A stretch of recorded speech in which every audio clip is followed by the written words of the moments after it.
하나님께서 오늘 우리에게 주신 말씀은 누가복음 2장 22절로부터 33절 말씀입니다. 이 기록된 계시의 말씀을 봉독할 때 살아계신 하나님의 음성을 들으실 수 있기를 바랍니다. 모세의 법대로 정결 예식의 날이 참에 아기를 데리고 예루살렘에 올라가니 이는 주의 율법에 쓴 바 첫 해에 처음 난 남자마다 주의 거룩한 자라 하리라 한 대로 아기를 주께 드리고 또 주의 율법에 말씀하신 대로 산 비둘기 한 쌍이나 혹은 어린 집 비둘기 둘로 제사하려 함이더라. 예루살렘에 시몬이라 하는 사람이 있으니 이 사람은 의롭고 경건하여 이스라엘의 위로를 기다리는 자라. 성령이 그 위에 계시더라. 그가 주의 그리스도를 보기 전에는 죽지 아니하리라 하는 성령의 지시를 받았더니 성령의 감동으로 성전에 들어가매 마침 부모가 율법의 관례대로 행하고자 하여 그 아기 예수를 데리고 오는지라. 시몬이 아기를 안고 하나님을 찬송하여 이르되 주제여 이제는 말씀하신 대로 종을 평안히 놓아주시는도다. 내 눈이 주의 구원을 보았사오니 이는 만민 앞에 예비하신 것이요 이방을 비추는 빛이요 주의 백성 이스라엘의 영광이니이다 하니 그의 부모가 그에 대한 말들을 놀랍게 여기더라. 아멘. 한국교회의 목회자이며 또 경건한 신학자였던 김정준 목사님이라고 계셨습니다. 그분은 1914년도 태어나셨고 어려서부터 기독교 가정에서 성장하셨습니다. 그런데 1935년 평양 숭실학교 3학년 때 그간 고학으로 폐결핵에 걸렸습니다. 훗날 연희 전문학교를 졸업하고 일본 동경에 유학하여 신학을 공부하여 서울에서 목사 안수를 받으시고 목회하시던 중에 결핵이 심하여 마산 국립요양원에 입원하여 말기 증세로 3개월밖에 살 수 없다는 진단을 받습니다. 한쪽 폐를 절단하고 죽을 날만 기다리며 이 폐암 환자 병동 문간에 누워 있었는데 그때는 정말로 하나님이 원망스럽기까지 하다고 하셨습니다. 일제강점기 시대에 그 험한 박해 속에서도 예수 믿는 일만은 포기하지 않았는데 이렇게 중병으로 30대 나이에 사랑하는 아이와 아이들을 떠나 죽게 된다니 더는 성경을 읽지 않았고 찬송을 부르지 않았다고 합니다. 죽을 날만 기다리면서 말이죠. 자, 그런데 하루는 병실에 나비 한 마리가 날아 들어왔어요. 나비가 나가지 못하고 창문에서 파드덕거립니다. 그것을 한참 바라보니 참 불쌍하고 마치 자기의 신세 같더랍니다. 그래서 붙잡아 밖으로 날려보내려고 했지만 이 나비는 잡히지 않으려고 더 파드덕거리다가 오히려 날개를 상하게 됩니다. 상처 입게 됩니다. 그 모습 보면서 진짜의 자기 모습을 보게 됩니다. 자신은 병으로 서서히 죽어가고 있고 나비는 날개가 조금씩 찢어지면서 죽어갑니다. 목사님은 나비를 살리고 싶었습니다. 그런데 정작 나비는 어떤 위협이라도 닥친 듯 더 퍼덕거리면서 창 위로 날아 올라가지요. 결국 나비는 날개가 찢어집니다. 나비는 더는 날지 못하고 지쳐서 떨어지죠. 목사님은 그제야 나비를 잡을 수 있었습니다.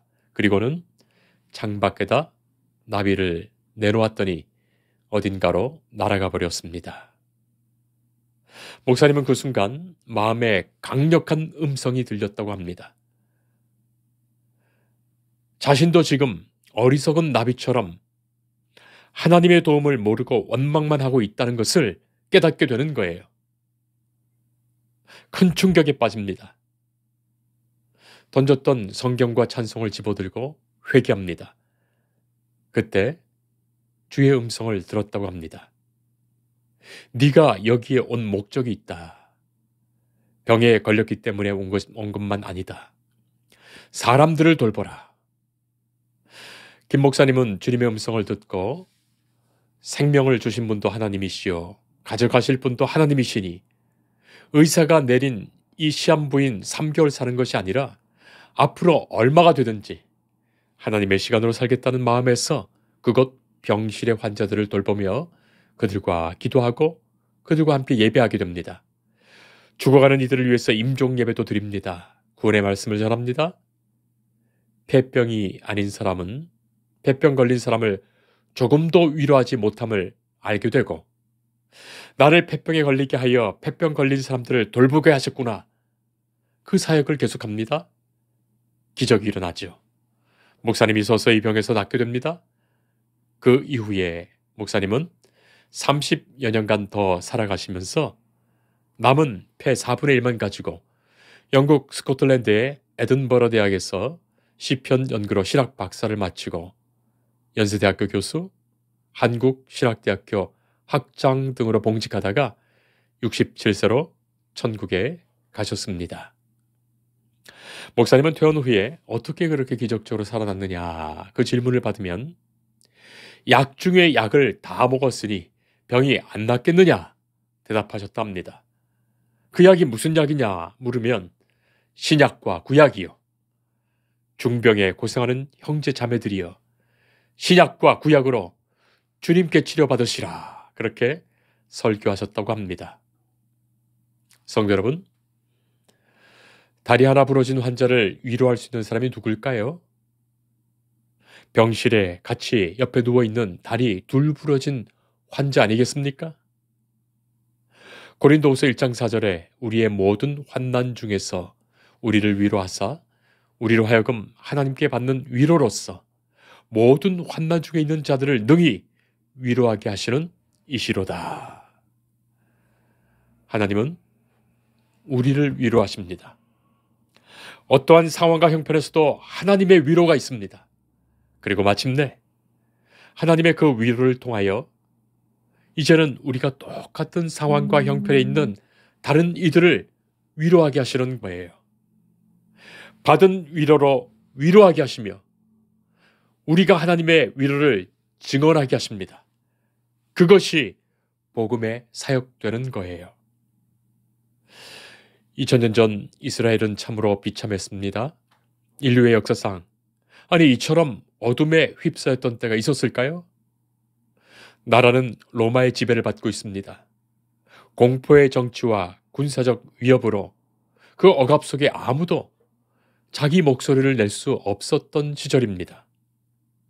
경제적으로도 서민의 삶은 그야말로 하루 먹을 것을 걱정해야 할 지경이었고, 또 많은 것을 각종 세금으로 착취당했습니다. 그리고 인권이나 인권의 보호라는 것 상상할 수도 없었으며, 길가에서 폭력으로 죽을 수도 있었고, 가난하여 빚을 지면 노예로 팔려가고, 여성과 어린이는 짐승과 같이 취급되어 단지 물품이었을 뿐입니다. 사람 숫자에도 세지 않았던 때예요. 종교는 극도로 타락했습니다. 종교 지도자들은 종교 장사꾼에 지나지 않았어요.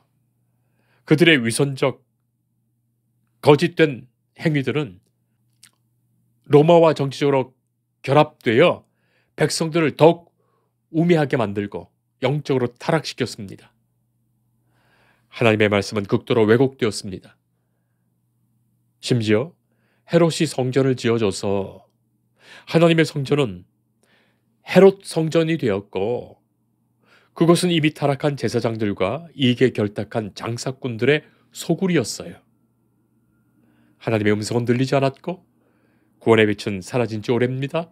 그야말로 어둠 속의 날들입니다. 오늘 우리는 말씀 속에서 위로를 기다리는 한 사람을 만나게 되죠. 그의 이름은 시므온입니다. 전후좌우의 어떤 설명도 없이 그냥 등장합니다. 그는 이스라엘의 위로를 기다리고 있었습니다. 단지 그는 의롭고 경건하여 이스라엘의 위로를 기다리는 자라고 성경은 말합니다. 성도 여러분, 그 시대는 의로움과 경건이 없는 시대였어요. 의로움과 경건이 없는 시대에 참으로 잔인하고 냉혹하고 모렴치하며 거짓되고 이기적이고 위선적인 시대였습니다. 그런 시대에 이분이 혼자서 의로움과 경건을 지켰다는 것, 오히려 역설적으로 그만이 이 시대를 애통하고 있었던 인물이란 뜻이에요. 그래서 그에게 필요한 것이 위로였습니다. 하나님을 소망하며 하나님을 바라며 하나님의 구원과 하나님의 역사를 바라는 마음에서 애통하는 중에 오직 하나님의 위로가 필요했던 거예요. 사랑하는 성도 여러분, 우리는 금년 12월에 참으로 어려운 정치적, 국가적 상황을 보고 있죠. 수많은 목소리가 있고 수많은 비판이 있지만 우리 믿음의 사람들은 이 일을 통하여 세상의 그 어떤 다른 말로 위로 얻는 사람이 아닙니다. 누가 이런 말을 하고 누가 저런 말을 했다고 그 말에서 내 편이 생겼다고 내 주장을 하면서 외쳐봤자 그건 진짜의 위로가 아닙니다. 누군가의 편에서 누군가를 상처내고 또 누군가를 비난하고 누군가를 죽이는 일이 될 뿐이지요. 다 하나님 없는 세상의 모습 아니겠습니까? 하나님의 공의를 잃어버린 교만한 인간들의 탐욕이 만들어가는 모습, 그것 아니겠습니까? 성도 여러분, 우리는 기도해야 합니다. 주의 위로와 주의 은혜를 구해야 합니다. 성도에게 주시는 진정한 위로는 하나님께로부터 온다는 것을 잊지 맙시다. 그 위로로 우리는 또한 위로하는 성도일 뿐이에요. 아마도 오늘 본문에 등장하는 시몬은 당시의 그 어둡고 타락하고 비참한 시대에 의로움과 경건을 지키고 있었기에 참으로 고독하고 외로웠을 것입니다. 자, 그런 시몬을 하나님은 불쌍히 여기셨어요. 그래서 시몬에게 성령의 음성을 들려주셨던 겁니다. 주의 그리스도를 보기 전에는 죽지 아니하리라 하신 그 음성입니다. 그래서 시몬은 그리스도를 기다리는 사람 되었던 거예요. 진정으로 자신을 위로하실 바로 그분을 만나는 바로 그 단 한 가지 소망을 품고 살아갑니다. 이제 나이가 많습니다. 그러나 생을 견뎌냅니다. 그리스도를 볼 수 있다면 살아온 모든 날들은 이 세상에서 패배가 아닙니다.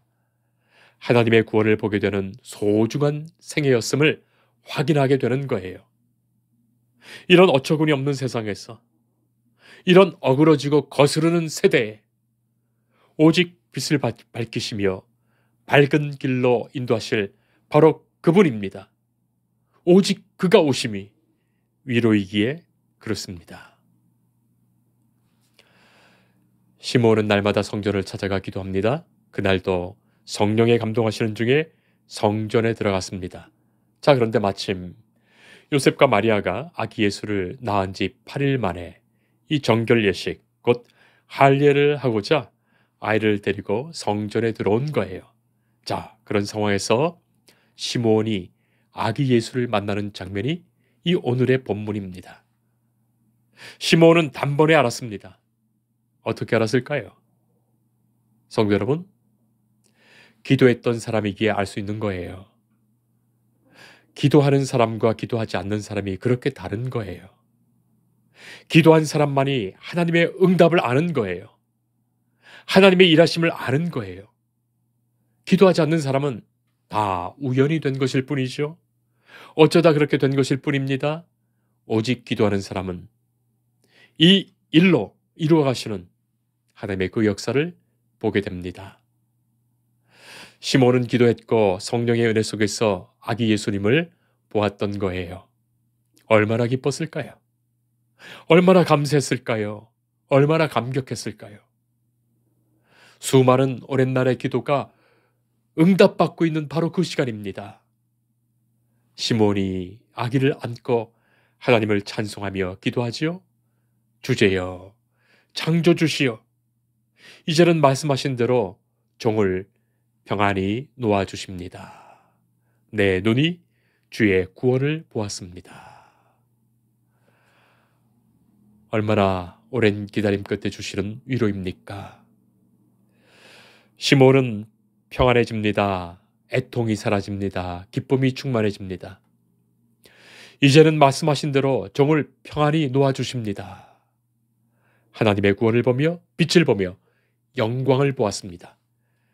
그것은 깊은 심령의 진정한 위로가 되었고 그의 눈물을 닦아주시는 사건 되었고 그의 눈을 평안히 감게 하시는 사건 된 거예요. 이 감격에서야, 이 위로에서야 그는 눈을 감을 수 있었습니다. 예수님은 말씀하신 바가 있습니다.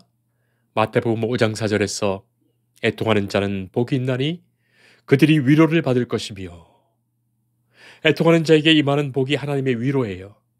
참된 위로가 곧 하나님의 축복입니다. 참된 위로는 이 세상의 그 어떤 말이나 그 어떤 것으로 주어지는 것이 아니에요. 대신할 수 있는 것이 아니에요. 이 문제의 핵심은 그것이 인간의 고통과 아픔을 가장 깊이 알고 이해하시고 받아주시며 용서하시고 사랑해 주시는 인간을 창조하신 아버지 하나님의 영적인 만져주심이라는 거예요. 성도 중에도 때로는 목회자를 찾아와 말하면서 어려운 상황을, 솔직한 형편들을 터놓는 분들이 계십니다. 무엇을 바라거나 무엇을 얻기 위해서 그런 것이 아니죠. 목사님이라면 들어주신다 생각해서 오신 거예요. 저는 듣습니다. 그리고 마음속으로 기도합니다. 하나님, 저분을 꼭 위로해 주세요. 하나님만이 심령에 위로해 주세요. 성령님께서 그 마음과 그 영혼을 지켜주세요.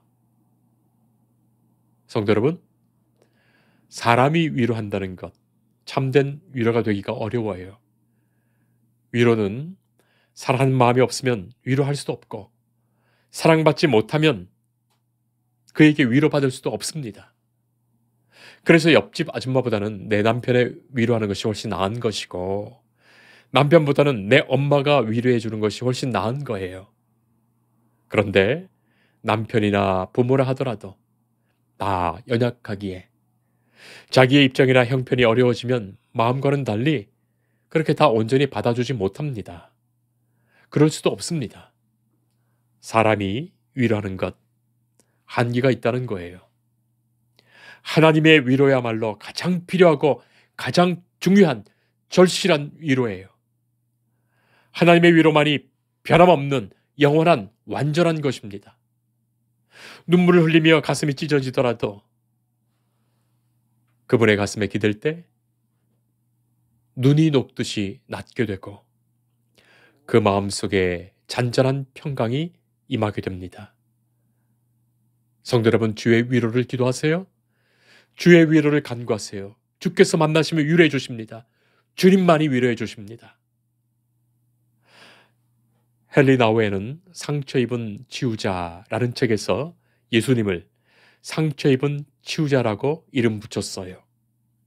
구약 성경에서 예수님에 대한 예언의 말씀 중에 이사야 53장 5절 보면 그가 찔림은 우리의 허물 때문이요 그가 상함은 우리의 죄악 때문이라. 그가 징계를 받음으로 우리는 평화를 누리고 그가 채찍에 맞음으로 우리는 나음을 받았도다. 이 말씀이 예언된 대로 메시아 예수님은 십자가를 짊어지시고 갈보리 산으로 오르시면서 채찍에 맞기도 하시고 창으로 찔리기도 하십니다. 그것은 바로 우리 인생들이 이 세상을 살아가면서 겪게 되는 모든 상처와 아픔을 치료해 주시기 위한 것이에요. 예수님이 당신이 상처를 받아서 그 아픔이 얼마나 큰 것인지 아셨기에 상처받아 괴로워하고 싫어하는 사람들을 위로하고 치료해 주신다는 거예요. 이 시대와 오늘의 우리의 아픔을 애통하는 이들, 어떤 아픔과 상처라도 주께 기도하며 주의 도우심을 간절히 사모하는 이들, 우리를 찾아오시는 예수님을 만나시는 참된 위로가 우리 안에 있기를 바랍니다. 예수님만이 참된 위로자 되시고 우리의 어둠을 밝히시며 우리를 빛된 길로 인도하십니다. 성도 여러분, 하나님이 아니고서는, 예수님이 아니고서는, 십자가의 부활의 사건이 아니고서는 우리에게 위로되지 못합니다. 우리를 치유하지 못합니다. 하늘에는 영광, 이 땅에는 평화, 예수 그리스도의 위로하시는 은혜가 애통하며 기도하는 이들에게 충만하기를 바랍니다. 주님의 위로만이 구원을 이루십니다. 기도하겠습니다. 위로하시는 하나님, 오늘 우리는 참으로 어려운 시대를 살아가고 있습니다. 그러나 주께서 우리의 소망 되십니다. 주를 소망하며 애통하는 모든 이들의 심령을 위로하여 주옵소서. 주님, 내 마음에 오시고 내 가정에 오시고 내 교회에 오시고 이 땅에 오시옵소서.